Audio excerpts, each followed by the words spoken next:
Thanks, Leslie. All right.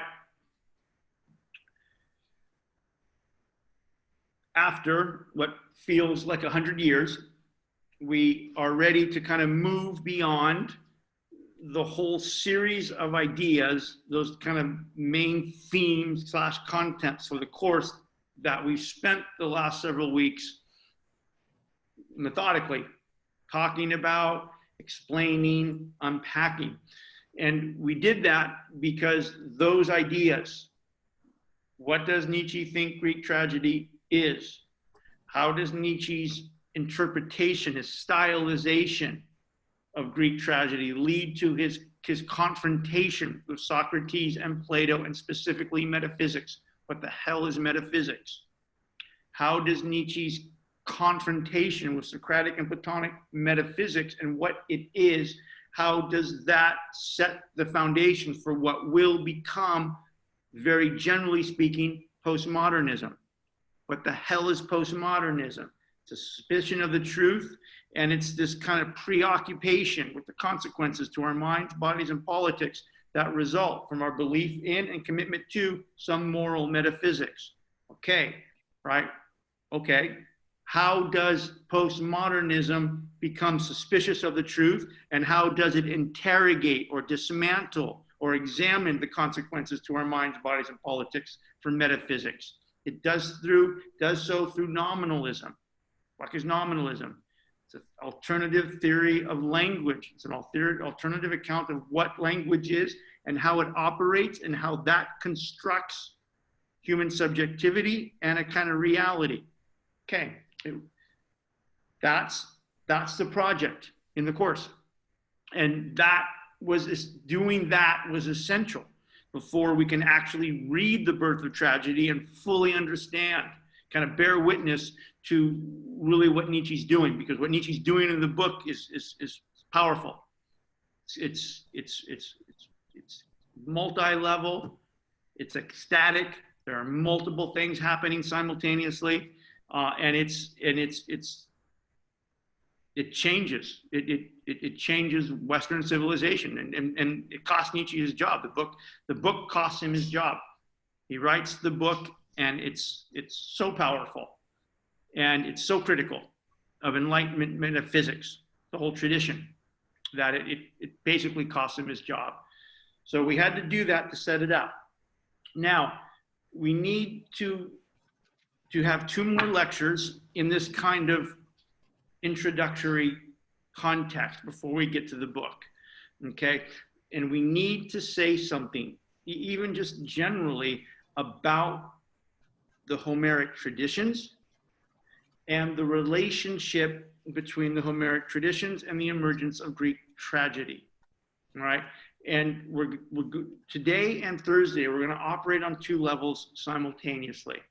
One level is going to be a kind of historical level, as best we can tell that story, right?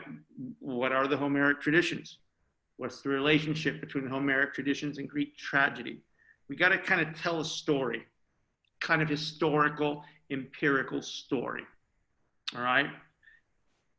And then we are going to simultaneously be dealing with some kind of heavy concepts, kind of theoretical, conceptual moves, even playful moves. We're going to have some fun. Even beginning today, we're going to have some fun.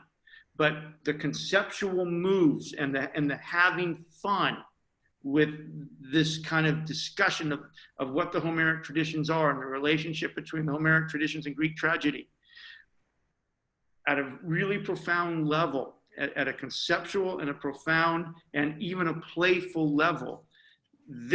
What we're going to talk about today is critical to the reading of the actual Birth of Tragedy, as well as to the reading of Foucault. It's critical at a very kind of deep level about what's really going on with postmodernism,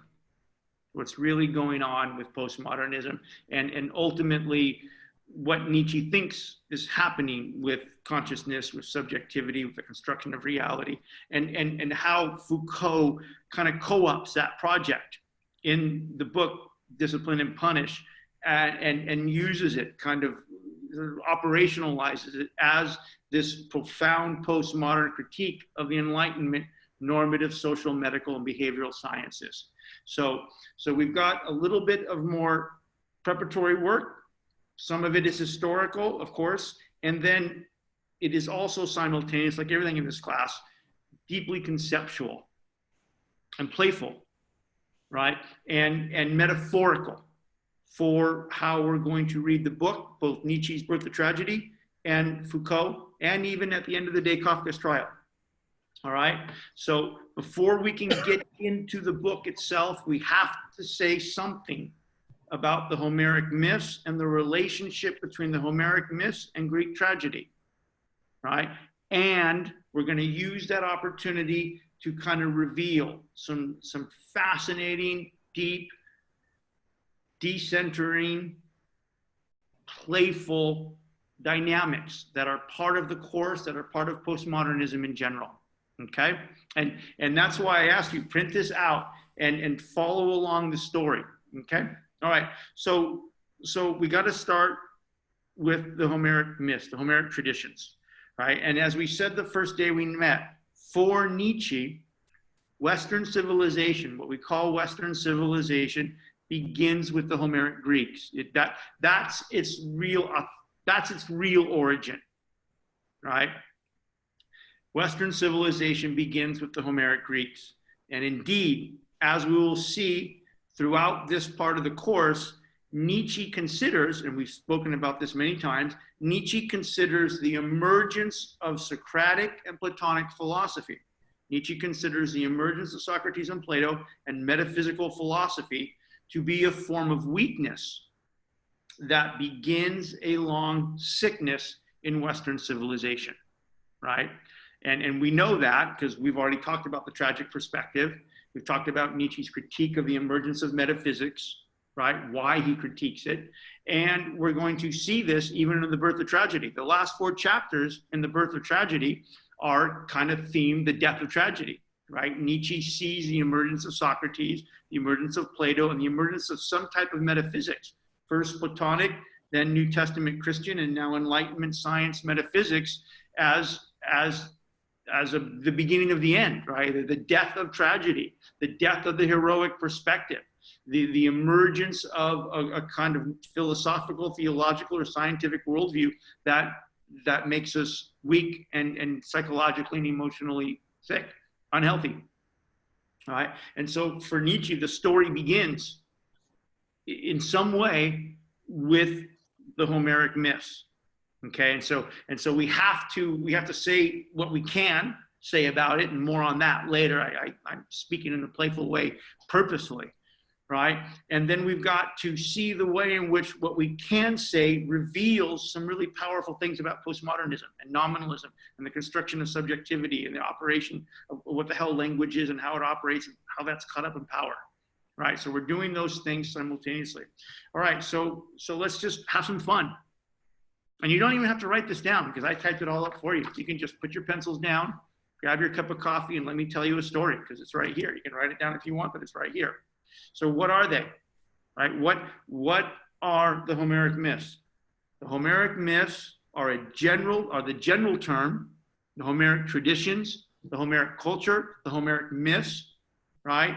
These terms are a general term for a set of ideas, values, and perspectives about all modes or elements of human life, right? The Homeric myths represent a loose set of ideas, definitions, and claims about reality, about the gods, about religion, about family, about power, about politics, about socioeconomic relations and gender relationships. And this is why I said the first day we met, Nietzsche views the Homeric myths, the Homeric tradition, as a kind of comprehensive worldview, right? Nietzsche views the Homeric traditions, the origin of the kind of Greek world, and the way, and this is important, the way the Homeric traditions become stylized by the Greek tragic writers, the way the Homeric traditions become stylized, reimagined, reinvented, stylized into what we see as tragedy in Sophocles' Antigone, what we see as a heroic perspective and the heroic persona emerging out of the tragic worldview, and the way in which both those things help these people become emotionally fierce, poetically and intellectually powerful, and produce great works of art like Sophocles' Antigone, right? So it's important to just know that for Nietzsche, Western civilization begins where you really should begin, Nietzsche says. If you really want to understand the story and the emergence of these heroic people and how metaphysics killed them, right? How Socrates and Plato destroyed it. You need to begin here, and you've got to see the Homeric foundation, the Homeric myths, right? The Homeric traditions as a kind of comprehensive worldview, right? And again, this is important from Nietzsche's point of view, because even though you and I now, at the long end of this kind of metaphysical history that begins with Socrates and Plato and emerges in New Testament Christianity and finds its kind of epochs in science and Enlightenment science, while we recognize that Homer and the Iliad and the Odyssey and the tragic writers, while we recognize that they have a place in the history, again, we tend, us heirs of the Enlightenment, of a Western metaphysics, we tend to locate the origins of Western civilization really not with the Homeric traditions, really not with the Greek tragic writers.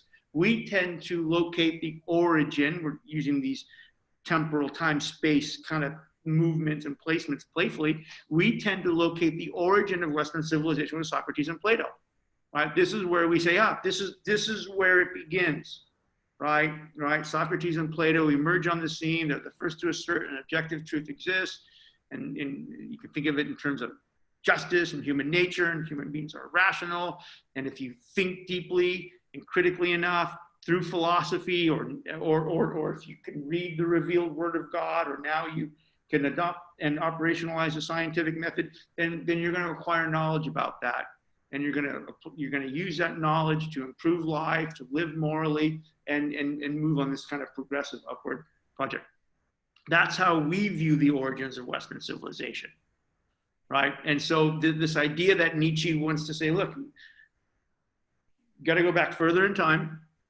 And not only go back further in time, but you've got to see it as a comprehensive worldview, right? And not just as a comprehensive worldview, a set of ideas about what it means to be a human being, about what language is, about what meaning and value and purpose is, right?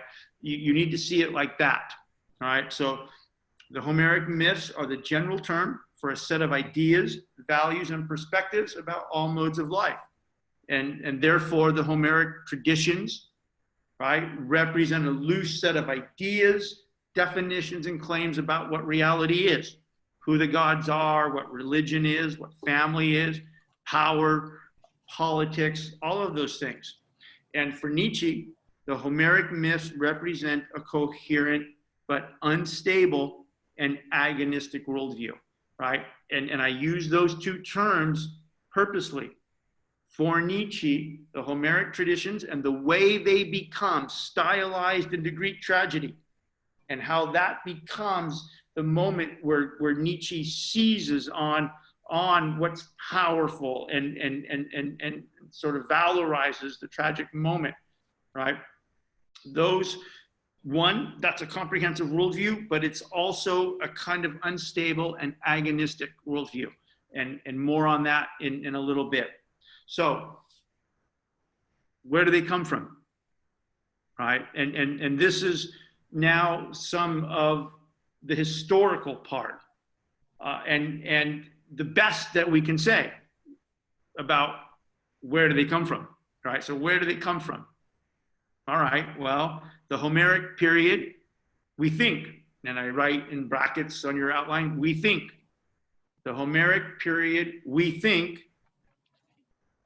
is roughly from 750 BC to 650 BC. So literally 2 to 300 years prior to Greek tragedy, right? Sophocles writes the Antigone sometime between 444 and 440 BC. We don't really know the exact date. We just don't have dates, right? We're guessing at all this stuff. So the Antigone appears, right? This epic Greek tragedy from Nietzsche's point of view, between 444 and 440 BC. Then what we're calling the Homeric Era, right? We think is somewhere between 750 and 650 BC. So what, that's 300 to 200 years back in time, okay? So whatever the Homeric Era is, it's 200 to 300 years before the emergence of Greek tragedy, before the emergence of Sophocles' Antigone. And by the way, that's why I keep saying, by the time the Aeschylus and Sophocles, and to a lesser degree Euripides, by the time the Greek tragic writers emerge, right, they're stylizing, and this is important. I'm going to irritate the hell out of you by repeating myself and doing my modern dance interpretation, okay? But it's important. It's a critical part of the whole story of the class, and what postmodernity is going to argue about your own consciousness and your own subjectivity and the way you hold and carry your body and the political relations of power you find yourself always already in. It's critical. Greek tragedy for Nietzsche stylizes the Homeric traditions. And again, more on that, but this is important. All right, so we think the Homeric period is somewhere between 750 BC and 650 BC. Again, I'm going to talk more about that in a little bit when we transition into the deeper conceptual stuff about this historical story. The Homeric myths and the worldview they constitute are called the Homeric myths because they derive from 2 epic poems, reportedly written by someone named Homer. So we talk about the Homeric traditions, and we talk about the Homeric traditions as a kind of loose but comprehensive worldview made up of a series of claims, of ideas, words, meanings, values, and purposes about morality, about power, about politics, about the gods, about meaning, about life, right? And we call them the Homeric traditions because they emerge, they kind of emerge from 2 epic poems called the Iliad and the Odyssey, right? That we think were written by Homer, right? And this is important. It's both important historically, kind of in a way, but it's really important conceptually for the story Nietzsche wants to tell, for the postmodern story Nietzsche wants to tell, and that Foucault wants to tell about who we are, right? And these epic poems are the Iliad and the Odyssey. And as you know, right, the Iliad is about the 10-year war between Sparta and Troy. And the Odyssey is about the attempt by Odysseus to get home from the war, right? And there are 2 epic poems. The Iliad and the Odyssey about this epic 10-year war, catastrophic 10-year war, and the journey home. Now, historically, before we get to the conceptual stuff, why is this important, right? Why do we say that whatever the Homeric traditions are, they emerge from these 2 epic poems? Why? Why do we say that? And why is this both important historically and conceptually? The Iliad and the Odyssey, we were talking a little bit about this last week. We were riffing on this last Tuesday, but now we're going to talk about it formally. The Iliad and the Odyssey are monumental. They're both monumental historically, and as we will see, in this playful, conceptual way, this fascinating way. They're important, they're monumental because they are the first 2 written and rewritten epic poems of Western civilization. The Iliad and the Odyssey are the first 2 examples of written poetry / narrative in Western civilization. The Iliad and the Odyssey are monumental because they were the first two poems to be written down and rewritten. This is critical. This is critical. Prior to the Iliad and the Odyssey,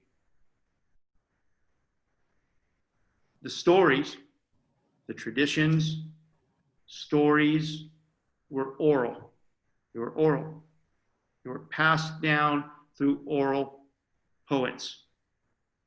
There was no written record of these things. It was an oral tradition. Now, to be sure, whoever Homer was, if he, she were a real person or a band of people, again, more on that later, right? Whoever Homer was, just assuming for a minute Homer was a real person, to be sure, Homer would have been drawing on myths and traditions and mythical stories, right? From the world anytime between 1200 BC and 800 BC, 700 BC. To be sure, Homer would have been drawing on a vast and deep and fascinating, but now forgotten and now lost oral tradition on a history that's not available to us. This is critical. And whoever the hell Homer is, and more on that in a second, he's monumental even as a fictional idea because he, she, group, don't know, produced these poems, the Iliad and the Odyssey, and they're written.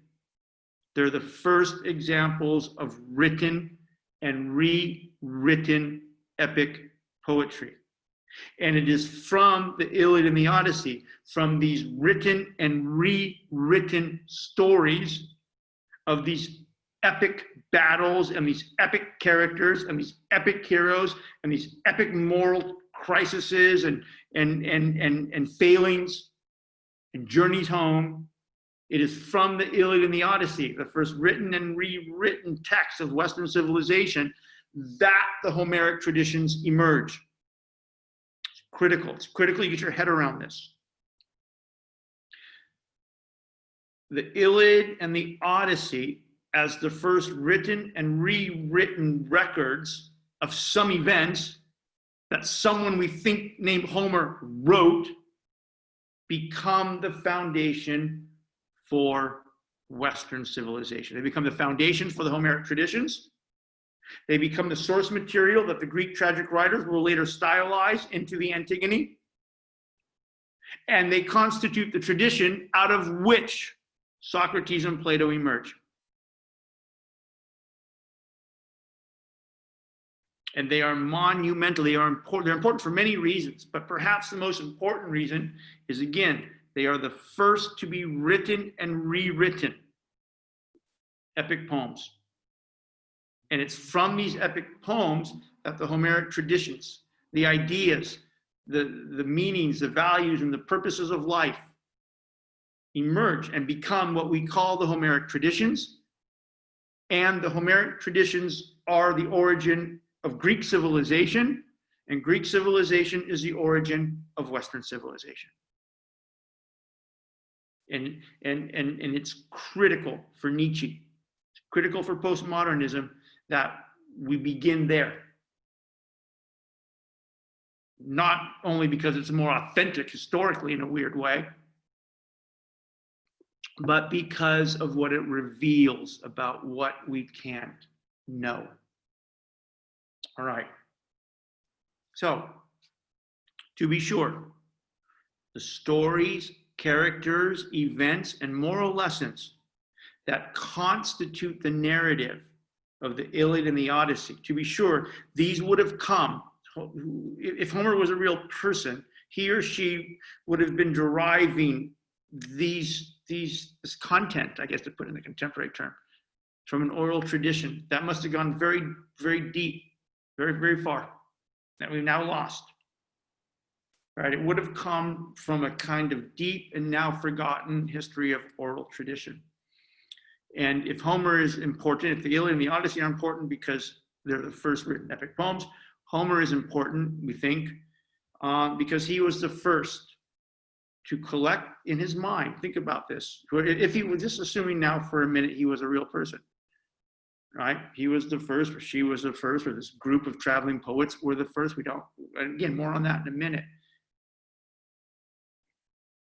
Whoever they were, he, she, they were the first to write them down.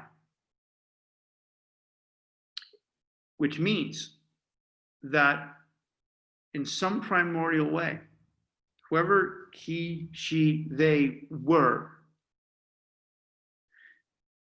they took a vast resource of oral tradition and they selected, Homer selected, he, she, or they selected what parts of that vast oral and now forgotten and lost tradition, they selected what stories would be told.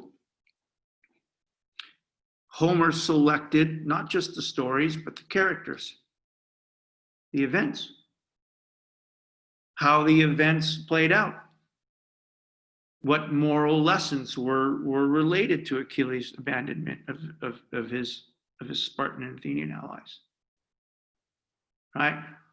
Homer, in writing down the events that make up the Iliad and the Odyssey, Homer had to select, whoever he, she, they were, had to select what parts of the oral tradition were in, what parts of the oral tradition were just left out.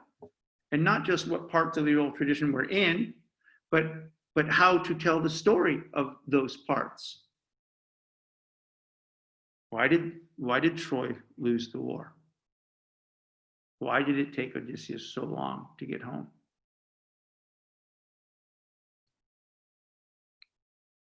Why was Achilles, half man, half god, doomed? And what do we derive? What lessons do we derive? Homer was the first to organize, to select what events are in and out, and then to narrate and to give meaning, value, and purpose to those events, to those characters, and the lessons that are drawn from them. Homer is monumental because he's the first to collect, write, and narrate this vast, complicated, differing, and unstable oral tradition, and an oral tradition that's now lost. All we know about that vast oral tradition is what Homer decided to tell us. And that tradition, those events and those characters and the lessons associated with them are the ones that Homer decided to tell us. And those events and people and moral lessons become the foundation of Western civilization. The origin of Western civilization are two epic poems written by somebody who in his or her or they heads created, selected artistically as types of power what events will be highlighted, the characters, and the moral lessons drawn, the political lessons drawn, the gender lessons drawn. And it is from these ideas and these meanings and these values that Homer gives us in the Iliad and the Odyssey that we have the Homeric traditions, and that we have Greek civilization, and that we have Western civilization. In fact, the role of Homer writing the Iliad and the Odyssey, and the way those epic poems provide the content for what will become a comprehensive worldview called the Homeric Traditions, which will then be called the Greek civilization, was so monumental that even by Aristotle's time, Aristotle famously wrote, He called Homer the teacher of the Greeks. Aristotle famously referred to Homer as the teacher of the Greeks.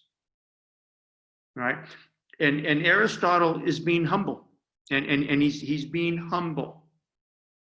Because when Aristotle says that Homer was the teacher of the Greeks, what he means, and what Nietzsche is now forcing us to look at, because we've forgotten it in the glare of Plato and the glare of New Testament Christianity, and in our obsession with our fucking science. What Aristotle is gesturing to, and what Nietzsche wants to call our attention back to, the gaze, is that Homer wasn't just the teacher of the Greeks. Right? What does Aristotle mean when he says Homer was the teacher of the Greeks? Right? Think about it. Homer teaches the Greeks how to be what? Greek. Homer was the teacher of the Greeks. Think what that means. Homer was the teacher of the Greeks. What the fuck does that mean? It means Homer taught the Greeks how to be what? Greek. Right? Before Homer teaches the Greeks how to be Greeks, the Greeks aren't what? They're not Greek. They're not Greek. Homer teaches the teacher of the Greeks. Now, from a Nietzschean perspective, and even already this is inside Aristotle's phrase. Homer is a teacher of the Greeks. This is inside it. But Nietzsche forces us to look at this. What Aristotle means, and what Nietzsche wants to call our attention to, what Nietzsche wants us to bear witness to, is that Homer, in teaching the Greeks how to be Greek, Homer invents / asserts what it means to be Greek. In and through the writing and then the subsequent reiteration of the Iliad and the Odyssey, from those epic poems, the Greeks learn what it means to be Greek. Right? And this is astonishing from a certain point of view. Right? Because the poems, even if we don't want to think of this in a Nietzschean way, and we will, even if we don't want to think of this in a kind of a Nietzschean and nominalist postmodern way, which we will, of course, but even bearing witness to that, the origin of the Greek world, and therefore the origin of Western civilization, emerges out of two epic poems that were themselves kind of put together as inventions and / assertions of power by this person we think named fucking Homer about what the hell it means to be Greek. It's an invention. It's a form of art. It is in its most primordial, de-centered origin, it's art. It's an invention. Just even as epic poems, you don't have to be too deep about this. Even as epic poems, the Iliad and the Odyssey are works of art. They're works of fiction. They're works of art. They're artificial. They are human inventions. Now, to be sure, like I said, Homer's drawing on a deep history of probably very rich oral tradition. But the fact that he organizes that tradition in a certain way and that he writes it down, it gets reiterated, and from that emerges what we call the Greek world. Aristotle says Homer's the teacher of the Greeks. Homer invents the Greeks. He invents what it means to be Greek as an invention, as an artistic invention.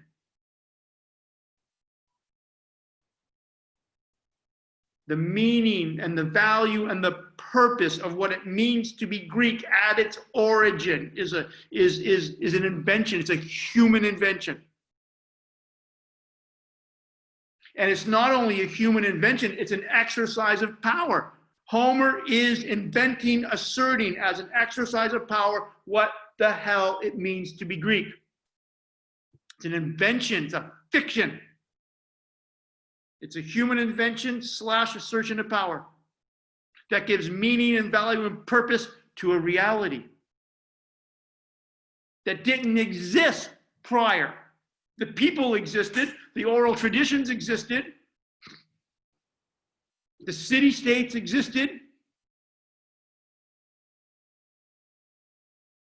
but they didn't conceive of themselves as Greek. The idea didn't even exist.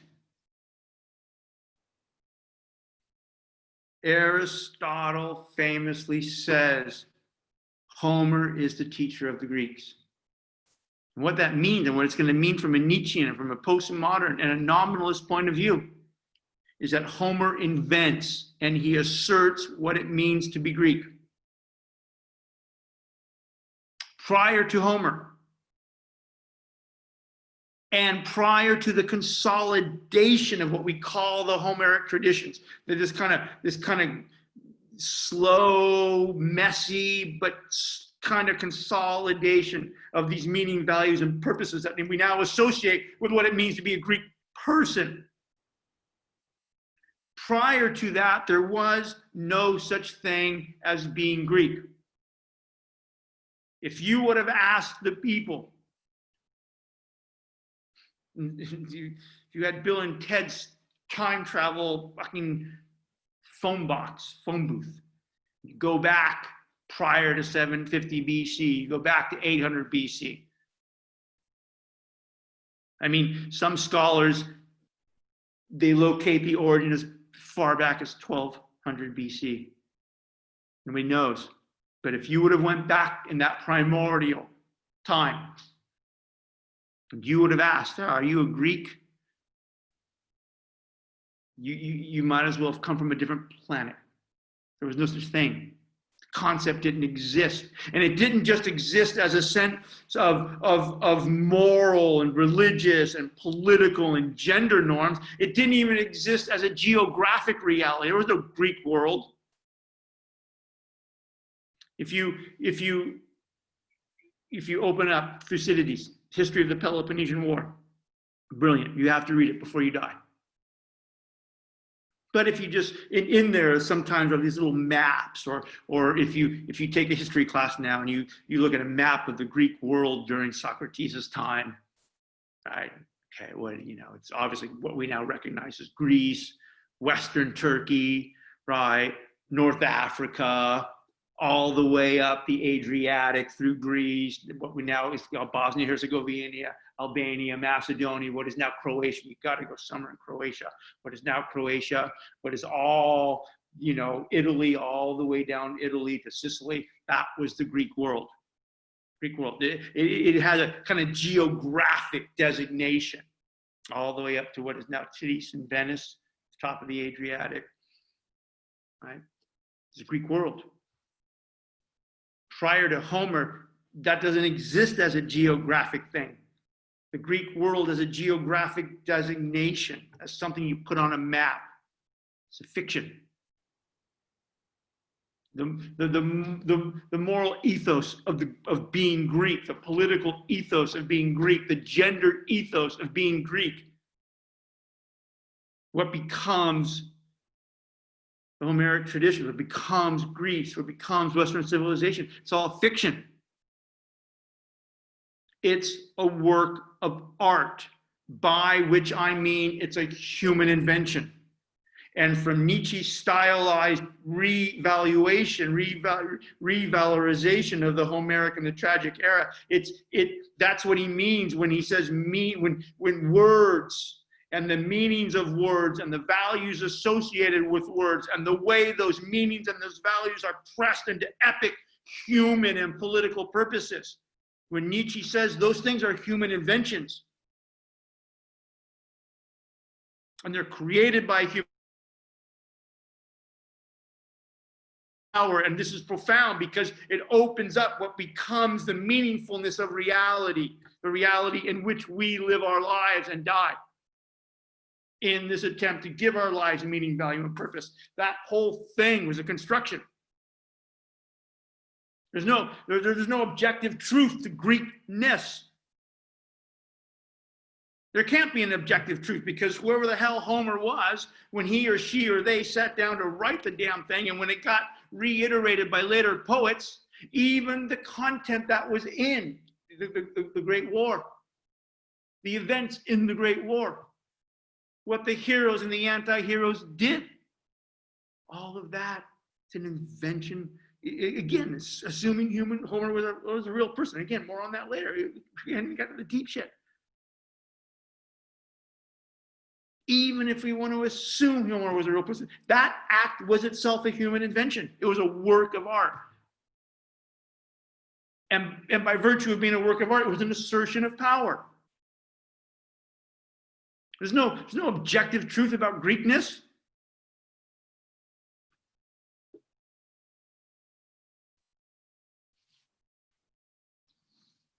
Homer invents the Greek world.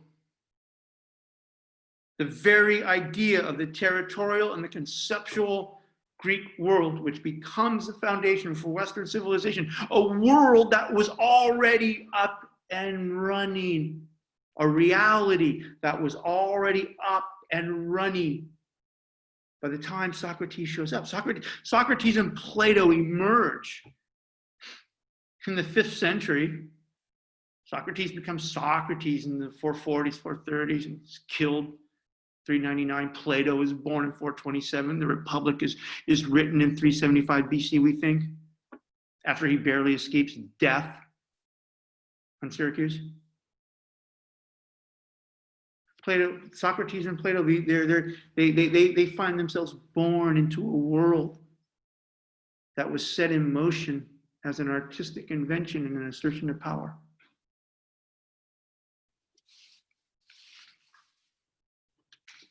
And this is critical. For Nietzsche, Homer invents the Greek world. And it's literally, for Nietzsche, a work of art. I mean, it is. We look at the poems as works of art, literally, and even in our superficial way. But in the deeper, in the more profound way, for Nietzsche, they're works of art. They're inventions. Whoever the fuck Homer was, they are inventions from his head. And because they are inventions of his head, they are also assertions of power. And then the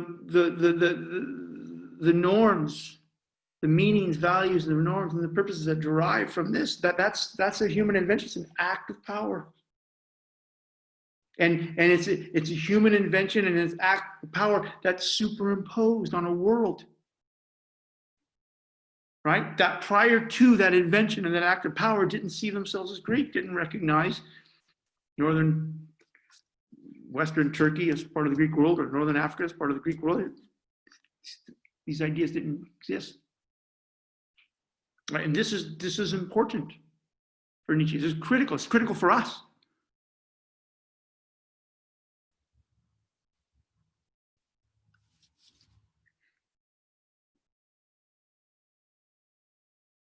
So now let's segue a little bit to some more conceptual, playful things, and deep. All right. So we kind of have this story that idiots like me tell. Go to our universities and get our fucking PhDs. We learn ancient Greek and translate all this shit, and we have archaeologists that are still fucking looking for Troy. Don't even know if Troy was a real city. Still looking for it. No evidence that the city where the Iliad, the great battle, took place for 10 years. It existed. But we've got our little archaeologists out there, and they're digging and they're digging, and we got our classicists and our political philosophers, and getting our PhDs, and we're telling a story. We're telling a fucking history story. Oh yeah, Homer, we'll just treat him as a real person. And yeah, what the fuck? 750 to BC, that kind of works. And okay, it gives rise to Greek tragedy a couple hundred years later, and now things are getting more written. And okay, yeah, this is history. I'll tell you the truth of history. I'm going to present things that I don't know as if I do know them. If we're going to put names of people that probably didn't exist on fucking books. Homer's Iliad, Homer's Odyssey. All right. So now let's segue into the more conceptual, playful parts of this, the Nietzschean deconstruction of this. So now we're going to do two interrelated things that illuminate some of the most important and powerful ideas of the class. On the one hand, I'm sitting here telling you history. And I've got my PhD and I've got authorization to be someone who can speak authoritatively about these things. And you write it down and you believe me, and so the story goes. And yes, this is something like the truth, or we're going to get to the truth of all of this. And by the way, we're not just going to get to the truth of all of that back then, but we're going somewhere with our political science degrees. All right. So on the one hand, we're providing a very simple academic explanation of the Homeric myths and why they are important. Okay. Second, and more importantly, in telling this academic story, we are already illustrating some essential Nietzschean and postmodern themes. All right. So even in the story that we're telling, right, if we bear witness just to the story we're telling, we have to recognize some critical Nietzschean and postmodern themes.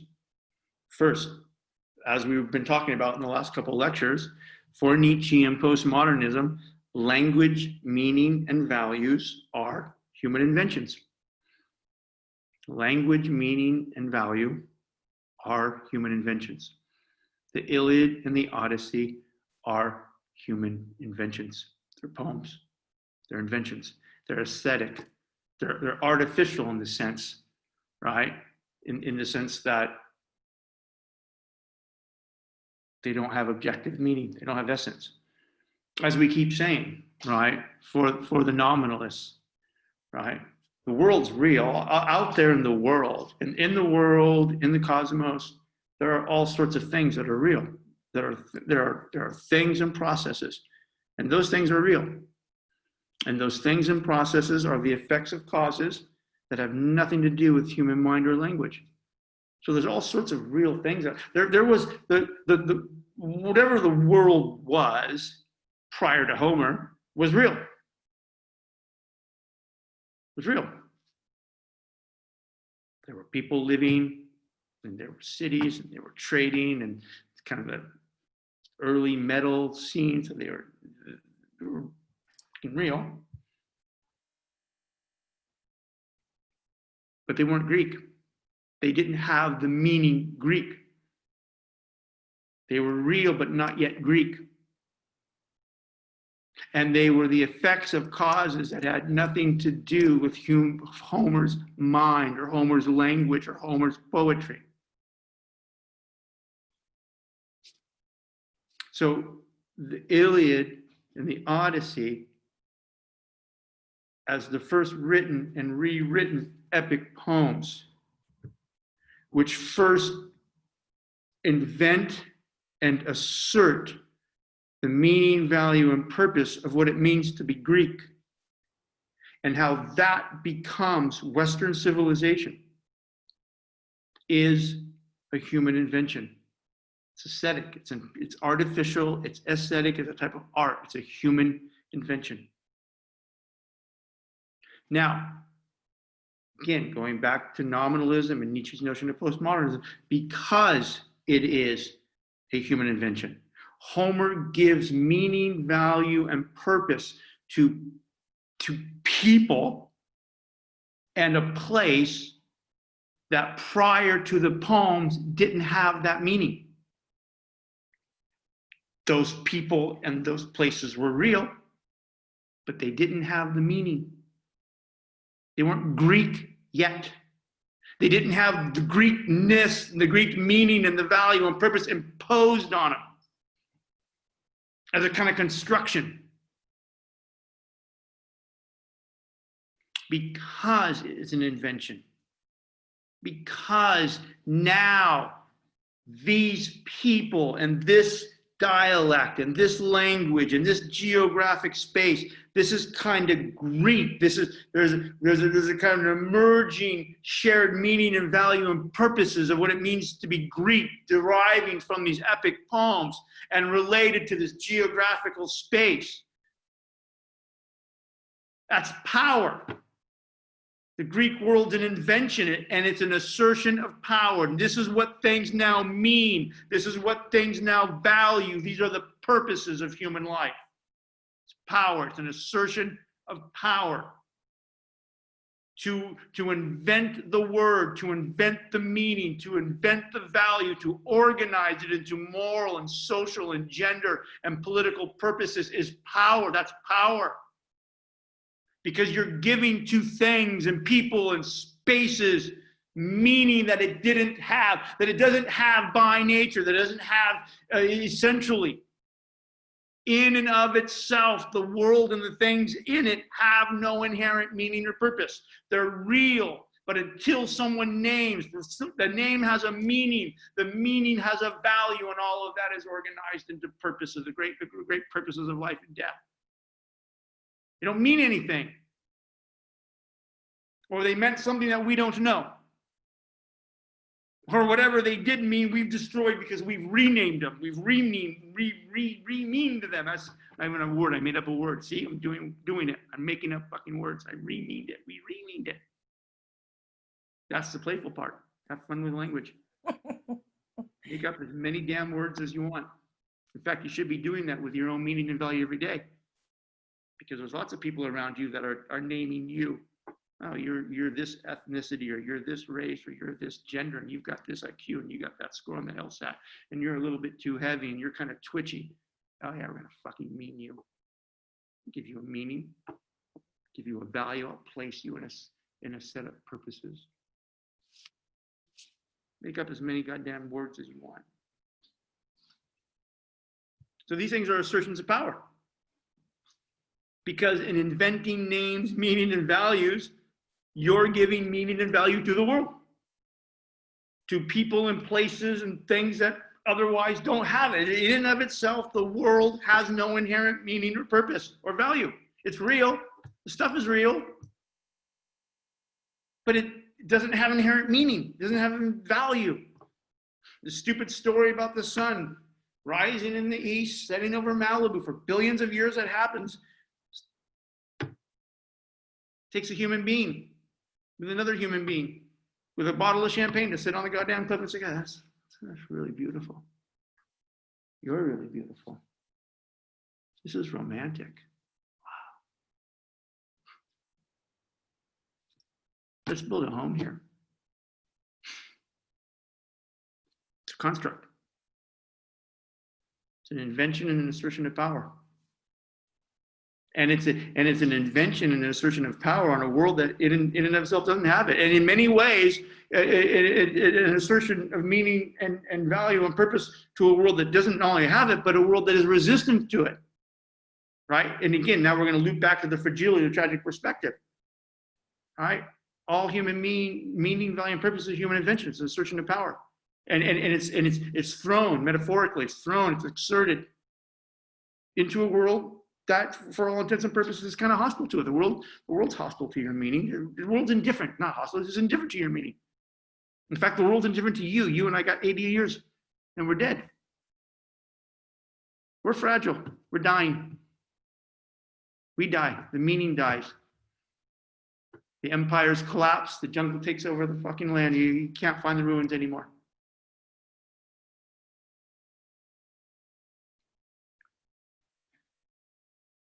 So the Iliad and the Odyssey, the Homeric traditions, the Greek world and Western civilization is a human invention. It's a fucking assertion of power, and this phenomena, both on the existential and the natural and the human world, this whole phenomena is extraordinarily unstable. It's contingent, right? One, because the words and the meanings and the values, they're human inventions. Right? The Iliad and the Odyssey are fictions of Homer's mind. And they become a kind of an assertion of power. They open up the Greek world. They opened up Western civilization. But the very fact that one person, or just metaphorically or conceptually, one person did that, right? And imposed it on people who may be resistant to it, on a world that is totally indifferent to it, and who themselves are mortal and going to die. That means the whole process is inherently unstable. It's inherently contingent, and it's agonistic. I'm giving a meaning and a value and a purpose to something that in and of itself doesn't possess that. And if you and I can kind of agree that that meaning and value and purpose is useful, so we can communicate and have families and build empires and make love and do profound things, okay, that's great. But the very fact that what we've done is an invention and an assertion of power, and open, therefore, to other interpretations, other stylizations, other meanings, means that the whole damn thing, language itself, meaning and value and purpose, it's all unstable. It's de-centered. It's unstable. It's contingent. It's agonistic. In its very inception. So the Greek world is a human invention. It's an assertion of power, and it's a contested space. Even in the play, it's a contested space. In the epic poems. Later on, 200 or 300 years later, Sophocles and Aeschylus, they're gonna take these traditions. They're gonna take these Homeric traditions, this Greekness. They're gonna take the Greekness and the Greek world, the Greek meaning and value. And what are they gonna do with it? They're gonna spin it. They're gonna style it. They're gonna reinterpret it. And now that's what we call art. In some ways, that's great. But that process is what Aeschylus and Sophocles do as art, as cultural production, that we valorize and we celebrate. That's got to be happening all the time. It's got to be happening all the time. And it is happening all the time.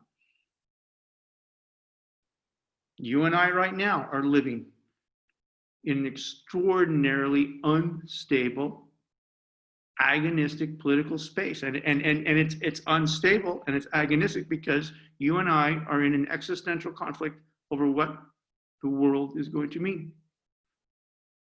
What the world is going to mean. Literally. Is white supremacy going to become ascendant? Is Christian fundamentalism going to become ascendant? Are we going to not be democracies anymore? Are we going to be fascists, authoritarian, techno-fascist regimes? Do you want to describe yourself with different pronouns? Or do you want someone to tell you who the fuck you are? You're in it. And as you know, it's existential. It's a life or death thing. It's agonistic. It's unstable. It's agonistic. And it's life.